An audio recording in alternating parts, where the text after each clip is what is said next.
the bell icon on the YouTube app and never miss another update. Just 4 days, Germans will head to the polls to vote in the federal election. Like every other major race, jobs and the economy are, of course, on the top of voters' minds. So, could a new potential deal regarding one of Germany's biggest companies sway the votes? Well, for more on this, we're about to find out, joined by boom boss Bianca Feschini. Bianca, what kind of deal are we talking about here? We are talking about a merger that could end up cutting jobs in Germany, which is why some people think that it could definitely impact the upcoming election in just a few days. After nearly a year of talks, one of Germany's most iconic companies is preparing for a merger. ThyssenKrupp, which formed in 1999 after the merger of two heavy industry companies, agreed to a preliminary merger with the India-based Tata Steel. The new joint venture, called ThyssenKrupp Tata Steel, is expected to be in full swing by the end of 2018 and will be based in Amsterdam.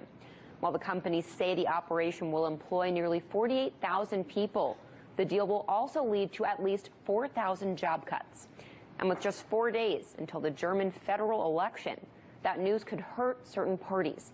The most recent poll shows Chancellor Angela Merkel in a comfortable lead, with her party at 36%. But her party's main competition, the Social Democratic Party, is more at risk. ThyssenKrupp has plants in 6 of the 22 districts where the SPD performed well in 2013. So for voters deciding now, news of potential job cuts could make them change their minds. And on Monday, Sigmar Gabriel, who serves as vice chancellor of the Social Democrats, met with employee representatives. However, support for the SPD has declined since the beginning of the year. So even if it doesn't win the most seats, it wouldn't only be because of the ThyssenKrupp deal. Okay, let's talk more about the deal. What encouraged it in the first place? Well, simply put, there's just been a major glut in the steel industry, which depressed prices and really hurt a lot of these companies. There was plenty. Very cheap. Absolutely.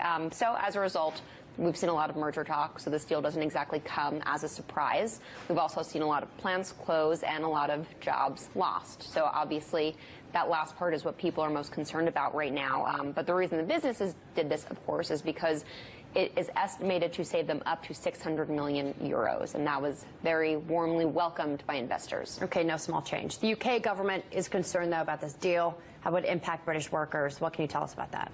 So both the government and unions in the UK are afraid of how it could impact the Port Talbot Steelworks, which is operated by Tata Steel. Now, they announced last year in 2016, even before Brexit, that they were going to pull out all of their British assets and close their plants. But they're afraid that if this deal actually does go through, that it could actually, fasten that up and those jobs would, disappear faster than expected.